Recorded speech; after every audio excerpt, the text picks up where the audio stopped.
कभी कभी प्यार जहर बन जाता है। वो इंसान जिसके एक हेलो से आपका पूरा दिन बन जाता था, उसी की आवाज जब कानों में पड़ती है तो लगता जैसे किसी ने पिघला हुआ सीसा गाल दिया हो। कल रात ईशानी के साथ बिल्कुल यही हुआ। अनुराग का वो एक फोन कॉल, वो सिर्फ एक फोन कॉल नहीं था, वो एक इमोशनल मर्डर था। तू धोखेबाज है, राधिका जैसी मैच्योर नहीं। ये शब्द सुनकर तो मेरा दिल भी बैठ गया। अगर तुमने ये तूफान मिस कर दिया है तो अपनी कुर्सी की पेटी बांध लो, क्योंकि मैं हूं पूजा और मेरे चैनल ड्रामा क्वीन पूजा पर मैं लाई हूं 22 अक्टूबर 2025 के ईशानी एपिसोड का वो कच्चा चिट्ठा जो आपके रोंगटे खड़े कर देगा। ये सिर्फ एक रिकैप नहीं है, ये आंसुओं, गुस्से और शाश्वत के उस शॉकिंग ट्विस्ट का एक डीप डाइव एनालिसिस है जो कहानी को हमेशा के लिए बदल देगा। तैयार हो? चलो गोता लगाते हैं ड्रामा के इस गहरे समंदर में। हेलो मेरे ड्रामा लवर्स, वाह क्या एनर्जी है आज। मुझे पता है कल रात स्टार प्लस पर ईशानी देखने के बाद आप सब भी मेरी तरह सो नहीं पाए होंगे। वो एक सीन, उफ। अगर आपको लगता है कि आपका एक्स टॉक्सिक था तो अनुराग को देखकर आप कहेंगे शुक्र है मेरा वाला तो संत था। लेकिन चिंता मत करो, आपकी अपनी पूजा यहाँ है, ड्रामा क्वीन पूजा पर। और मैं हर एक ट्विस्ट, हर एक डायलॉग, हर एक आंसू को ऐसे अनपैक करूंगी जैसे कोई अपनी सबसे कीमती चीज खोलता है, बहुत ध्यान से, बहुत डिटेल में, और हर परत के साथ एक नया राज सामने आएगा। तो चलो शुरू करते हैं, शुरू से 22 अक्टूबर के इस ऐतिहासिक एपिसोड की कहानी। लेकिन पहले थोड़ा सा वार्म अप, थोड़ा सा बैकग्राउंड, क्योंकि ड्रामा बिना कॉन्टेक्स्ट के ऐसा है जैसे बिना आलू के समोसा, एकदम अधूरा। तो मेरे यारो, ईशानी शो जो जुलाई 2025 में ही शुरू हुआ है, वो असल में सुपरहिट शो झनक का स्पिन ऑफ है। झनक में हमने ईशानी की एक झलक देखी थी, एक ऐसी लड़की जिसके चारों ओर हमेशा एक दर्द का साया रहता था। और अब इस शो में वो हमारी मेन हीरोइन है, ईशानी, यानी हमारी बेहद टैलेंटेड मेघा चक्रवर्ती। वो लड़की है जिसने अपनी जिंदगी में इतनी त्रासदियां झेली हैं कि सुनने वाले का दिल कांप जाए। उसके सपने टूटे, उसका परिवार एक झटके में बिखर गया, और अब प्यार प्यार तो उसकी जिंदगी में तूफान बनकर आया है। कहानी के दूसरे कोने पर है अनुराग, जिसका किरदार हैंडसम करम राजपाल निभा रहे हैं। अनुराग ईशानी का पहला और शायद सच्चा प्यार है, जो सालों साल हर मुश्किल में उसके लौटने का इंतजार करता रहा। लेकिन किस्मत को कुछ और ही मंजूर था। कहानी में एंट्री हुई शाश्वत की। शाश्वत जो कागजों पर तो ईशानी का पति है, लेकिन उनका रिश्ता, oh my God, it's complicated. एक बहुत बड़ी, बहुत ही दर्दनाक गलतफहमी की वजह से अनुराग को लगा कि ईशानी ने उसे धोखा दे दिया है, कि उसने शाश्वत के साथ अपनी नई दुनिया बसा ली है। और इस टूटे दिल के साथ अनुराग ने एक फैसला लिया कि वो राधिका से शादी करेगा। राधिका, वो परफेक्ट मैच्योर लड़की जो अनुराग की जिंदगी में स्थिरता और सच्चा प्यार लाने का वादा करती है। लेकिन असलियत क्या है? असलियत ये है कि ईशानी का दिल आज भी सिर्फ और सिर्फ अनुराग के लिए धड़कता है। और शाश्वत, अरे वो तो विलन नहीं, हीरो निकला। वो तो इन दोनों बिछड़े हुए प्रेमियों को मिलाने की जी जान से कोशिश कर रहा है। वाह क्या प्लॉट है। ये शो सच में आज की जनरेशन के रिलेशनशिप्स का एक कड़वा आईना है। छोटी छोटी मिसअंडरस्टैंडिंग्स कैसे पहाड़ बन जाती हैं, ईगो कैसे प्यार को खा जाता है, और कैसे कभी कभी एक हैप्पी एंडिंग पाने के लिए आग के दरिया से गुजरना पड़ता है। लेकिन कल का एपिसोड, ओ बॉय, वो आग का दरिया नहीं, वो इमोशंस का सुनामी था। चलो अब सीट बेल्ट कस लो, क्योंकि हम एपिसोड की पहली फ्रेम से ब्रेकडाउन शुरू करने वाले हैं। कल्पना करो, अनुराग का आलीशान घर रोशनी से जगमगा रहा है। परिवार के चेहरे पर खुशियां हैं, हंसी ठहाके हैं। मौका है अनुराग और राधिका की सगाई के फंक्शन का। और आजकल का ट्रेंड क्या है? हर मोमेंट को ऑनलाइन शेयर करना। तो अनुराग की चुलबुली सोशल मीडिया एडिक्ट बहन एक लाइव सेशन होस्ट कर रही है। वो फैंस के प्यारे प्यारे कमेंट्स पढ़ के सुना रही है। कॉन्ग्रेचुलेशंस भाई, made for each other, Radhika is so pretty. माहौल एकदम परफेक्ट है। और तभी स्क्रीन पर एक कमेंट पॉपअप होता है जो इस पूरी खुशी पर ग्रहण लगा देता है। ये कमेंट है ईशानी का, सिर्फ 4 शब्द, कांग्रेट्स अनुराग, खुशी हो। अरे ईशानी, ये क्या कर दिया तूने? ये तेरी मासूमियत थी या दिल का वो कोना जो आज भी उसकी खुशी चाहता है? लेकिन ये 4 शब्द अनुराग के लिए एक एटम बॉम्ब साबित हुए।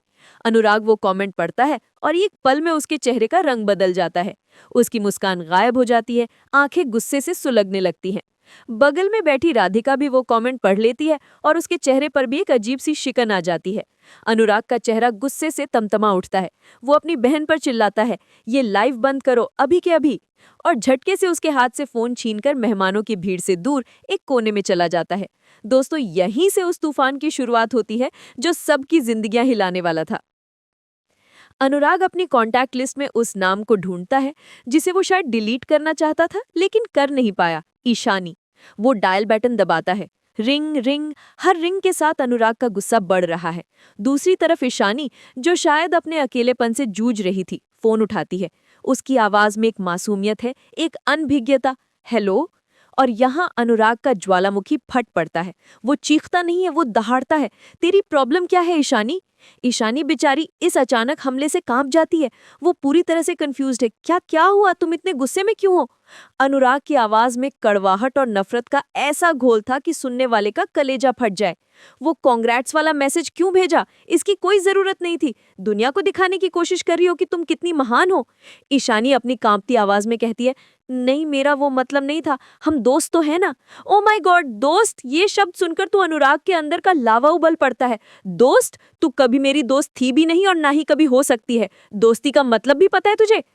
ईशानी का दिल इस एक लाइन से कांच की तरह टूटकर 1000 टुकड़ों में बिखर जाता है। वो अपनी आवाज को किसी तरह संभालते हुए कहती है, मैं समझ गई। सॉरी, गलती मेरी ही थी जो मैंने सोचा कि तुम मेरे दोस्त हो। बस तुम्हें राधिका के साथ खुश देखा तो मुझे लगा। अनुराग उसे अपनी बात पूरी करने भी नहीं देता। वो बीच में ही काट देता है। राधिका का नाम मत लेना अपनी इस जबान से, समझी तू? वो बहुत मैच्योर है, बहुत समझ। यार, ये शब्द किसी खंजर की तरह सीधा दिल में उतर गया ईशानी के। जिस इंसान से उसने बेइंतहा मोहब्बत की, वो उसे धोखेबाज कह रहा था। उसके पास कहने को, सफाई देने को कुछ नहीं बचा। उसकी दुनिया एक पल में उजड़ गई। वो बस इतना कह पाती है, सुना मैंने। लेकिन अनुराग का जहर उगलना अभी बाकी था। हाँ, सुन ले और अपने दिमाग में बिठा ले, तूने मुझे धोखा दिया है और अब ऐसे कमेंट करके दुनिया की नजरों में महान बनने की कोशिश मत कर।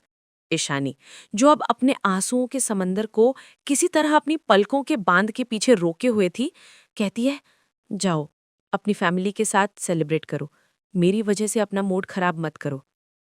अनुराग का ताना जारी रहता है, मुझे पता है मुझे क्या करना है, मुझे तुझसे सीखने की जरूरत नहीं है।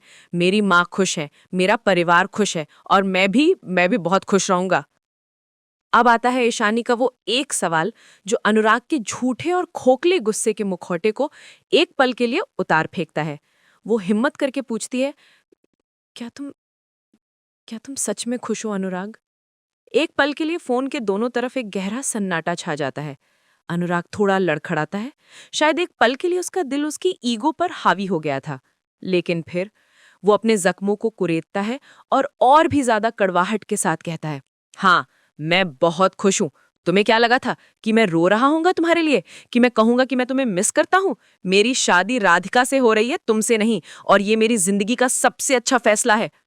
और फिर वो देता है एक आखिरी वार्निंग, एक आखिरी की जो वो ईशानी के ताबूत में ठोकना चाहता था। मुझसे दूर रहना और मेरी होने वाली पत्नी राधिका से भी दूर रहना। आज के बाद मुझे ना कॉल करने की हिम्मत करना, ना मैसेज। ईशानी, जो अब तक किसी चट्टान की तरह खड़ी थी, आखिरकार टूट जाती है। वो अपने आंसुओं को पीते हुए, अपनी सिसकियों को दबाते हुए कहती है, समझ गई। खुश रहना अनुराग, और राधिका को भी हमेशा खुश रखना। मैं तुम्हारी खुशी के लिए हमेशा प्रार्थना करूंगी। और फोन कट। Scene 3, the silent witness. Phone कटते ही ईशानी जमीन पर बैठ जाती है और फूट फूट कर रोने लगती है। वो सिसकियां, वो गहरी दर्द भरी आवाजें जो बता रही थी कि उसका सिर्फ दिल नहीं, उसकी रूह भी टूटी है। और ये सब कौन देख रहा है? शश्वत। वो अभी अभी बाहर से घर आया है और उसने दरवाजे पर खड़े खड़े ये पूरी दिल दहला देने वाली बातचीत सुन ली है। उसकी आंखों में ईशानी के लिए दर्द है और अनुराग के लिए एक खामोश गुस्सा।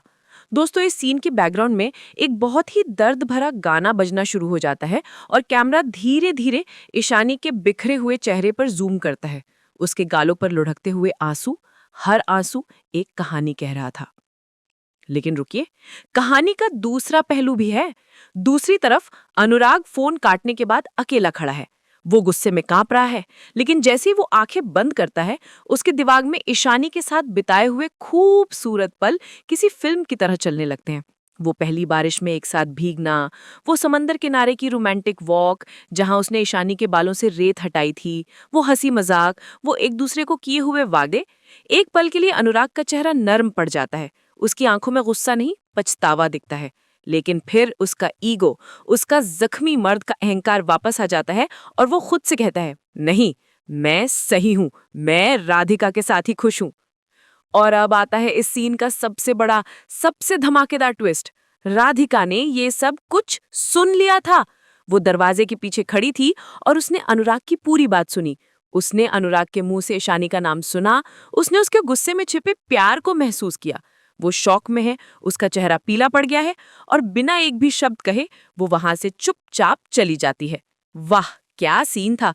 ये तो आने वाले एपिसोड्स में एक नए ड्रामा की नींव रख गया। अब कहानी का फोकस शश्वत पर शिफ्ट होता है। वो ईशानी को इस हालत में देखकर तड़प उठता है। वो जानता है कि अब चुप बैठने का समय नहीं है। वो तुरंत अपना फोन निकालता है और अनुराग को कॉल करता है। अनुराग फोन उठाता है। उसकी आवाज में अभी भी चिढ़ है। हाँ, शश्वत की आवाज शांत और दृढ़ है। मुझे तुमसे मिलना है, अभी, बहुत जरूरी है। अनुराग, किस बारे में? मैं भी बिजी हूं। शश्वत, मैं 5 मिनट में तुम्हारे घर पहुंच रहा हूं। अनुराग का पारा चढ़ जाता है। मैंने कहा ना, मैं बिजी हूं। शश्वत एक गहरी सांस लेता है और कहता है, ये ईशानी के बारे में है। ईशानी का नाम सुनते ही अनुराग का गुस्सा फिर 7वें आसमान पर पहुंच जाता है। मेरी शादी हो रही है, समझ गए? मेरे पास तुम्हारी ईशानी के बारे में बात करने का फालतू टाइम नहीं है। अब तो तुम खुश होगे ना? तुम्हारे रास्ते का कांटा हमेशा के लिए हट गया। ये सुनकर शश्वत को गुस्सा आता है, लेकिन वो खुद को शांत रखता है। अनुराग, तुम बहुत बड़ी गलतफहमी के शिकार हो। ईशानी आज भी सिर्फ और सिर्फ तुमसे प्यार करती है। मैं आज रात ये सारी गलतफहमियां दूर करने आ रहा हूं। अनुराग चिल्लाता है, मेरे घर में कोई ड्रामा क्रिएट करने की जरूरत नहीं है। शश्वत की आवाज में एक दर्द और एक दृढ़ता है। मैं नहीं चाहता कि मेरी वजह से ईशानी को और कोई नुकसान हो। तुम्हें मुझसे मिलना ही होगा। अनुराग, मैं दरवाजा नहीं खोलूंगा। शश्वत, मैं ईशानी के लिए एक कोशिश जरूर करूंगा। और कॉल कट। इधर घर में राज दीदी ईशानी के पास आती हैं और कहती हैं, शश्वत घर पर नहीं है और फोन भी नहीं उठा रहा। ईशानी, जो पहले से ही टूटी हुई है, और भी चिंतित हो जाती है। शायद वॉक पर गए होंगे और फोन साइलेंट पर होगा। वो खुद शश्वत को कॉल करती है, लेकिन कोई जवाब नहीं मिलता। उधर शश्वत की गाड़ी अनुराग के घर के सामने आकर रुकती है। वो गाड़ी से उतरता है। उसके चेहरे पर एक मकसद है। वो दरवाजे पर दस्तक देता है। Knock knock. अनुराग दरवाजा खोलता है और दोनों आमने सामने, एक तरफ अनुराग का गुस्सा और नफरत, दूसरी तरफ शश्वत की आंखों में सच और दृढ़ता, एक टेंशन भरा आई कांटेक्ट। और यहीं पर एपिसोड एक ऐसे जबरदस्त क्लिफहैंगर पर खत्म होता है कि दर्शक अपनी सीट से उछल पड़े। प्री कैप में दिखाया गया कि शश्वत अनुराग से कह रहा है, मेरे और ईशानी के बीच पति पत्नी जैसा कोई संबंध नहीं है। जिस पर अनुराग जवाब देता है, लेकिन तुमने अभी तक उसे डिवोर्स तो नहीं दिया ना? और तुमने जो मेरे साथ किया है वो मैं कभी नहीं भूलूंगा। उफ! अब अगले एपिसोड का इंतजार करना तो जैसे एवरेस्ट पर चढ़ने जैसा मुश्किल काम है। अब मेरी ड्रामा क्वींस और किंग्स, ये तो सिर्फ एक रीकैप था। अब शुरू होता है असली पोस्टमार्टम। अनुराग का किरदार, प्यार या टॉक्सिसिटी? अनुराग का गुस्सा क्या जायज था? एक हद तक हाँ। उसे लगता है कि उसे धोखा मिला है, लेकिन जिस तरह से उसने अपने शब्दों से ईशानी पर हमला किया, वो प्यार नहीं, वो टॉक्सिसिटी है। वो अपने दर्द को हथियार बनाकर उसी इंसान को चोट पहुंचा रहा है जिससे वो सबसे ज्यादा प्यार करता है। ये क्लासिक ईगो का केस है, जहां इंसान सही गलत देखने की क्षमता खो देता है। उसका बार बार राधिका को मैच्योर कहना ये दिखाता है कि वो खुद को यकीन दिलाने की कोशिश कर रहा है कि उसने सही फैसला लिया है। ईशानी की खामोशी, कमजोरी या ताकत? ईशानी ने पलटकर जवाब क्यों नहीं दिया? वो कह सकती थी, तुम्हें कुछ नहीं पता अनुराग, लेकिन वो चुप रही। क्यों? क्योंकि उसकी खामोशी उसकी कमजोरी नहीं, उसकी ताकत है। वो जानती है कि गुस्से में इंसान अंधा हो जाता है और उस वक्त कुछ भी कहना बेकार है। उसकी खामोशी उसकी गरिमा है, उसका स्वाभिमान है। मेघा चक्रवर्ती ने इस सीन में बिना डायलॉग के भी अपनी आंखों से इतना कुछ कह दिया कि तालियां बजानी ही पड़ेंगी। और अब बात करते हैं शश्वत की। ये बंदा शो का डार्क हॉर्स है। शुरू में हमें लगा कि वो एक टिपिकल विलेन होगा, लेकिन वो तो एक सच्चा जेंटलमैन निकला। वो चाहता तो ईशानी और अनुराग के बीच की खाई को और बढ़ा सकता था, लेकिन उसने सच का साथ देने का फैसला किया। उसका अनुराग के घर जाना ये दिखाता है कि वो ईशानी की कितनी इज्जत और परवाह करता है। वो एक सच्चा दोस्त है और शायद आज के जमाने में ऐसे ही दोस्तों की जरूरत है। सुनो, अगले एपिसोड में शश्वत अनुराग को डिवोर्स पेपर्स दिखाएगा। वो उसे पूरा सच बताएगा कि ईशानी से उसकी शादी किन हालातों में हुई थी। ये सुनकर अनुराग का गुस्सा पिघलकर पछतावे में बदल जाएगा। वो ईशानी से माफी मांगने के लिए दौड़ेगा, लेकिन कहानी इतनी सीधी नहीं होगी। पिक्चर में विलन बनेगी अनुराग की माँ, जो राधिका को अपनी बहू मान चुकी है। और राधिका वो भी चुप नहीं बैठेगी। हो सकता है वो कोई इमोशनल ड्रामा करे या कोई नई चाल चले। तो तैयार हो जाओ एक हाई वोल्टेज फैमिली ड्रामा के लिए। अब मेरे कुछ सवाल आप लोगों से है। अगर आप ईशानी की जगह होते तो क्या आप अनुराग को कभी माफ कर पाते? क्या आपको लगता है कि राधिका को चुपचाप पीछे हट जाना चाहिए? टीम अनुराग या टीम शश्वत? नीचे कमेंट्स में अपनी टीम का नाम जरूर लिखना। और हाँ, ड्रामा क्वीन पूजा को सब्सक्राइब करना बिल्कुल मत भूलना, क्योंकि अगले वीडियो में मैं लेकर आऊंगी 23 अक्टूबर के एपिसोड का इससे भी ज्यादा धमाकेदार और डिटेल्ड रिकैप। तो जल्दी से लाइक बटन को नीला कर दो। इस वीडियो को अपनी उस दोस्त के साथ शेयर करो जो ईशानी की डाई हार्ड फैन है। और वो जो घंटी वाला आइकन है ना, उसे भी जोर से बजा दो, ताकि आप मेरा कोई भी ड्रामा भरा वीडियो मिस ना करो। मैं हूं आपकी अपनी पूजा। मिलती हूं आपसे अगले वीडियो में ढेर सारे नए ट्विस्ट्स और गॉसिप के साथ। तब तक ड्रामा देखते रहो और खुश रहो। Bye bye.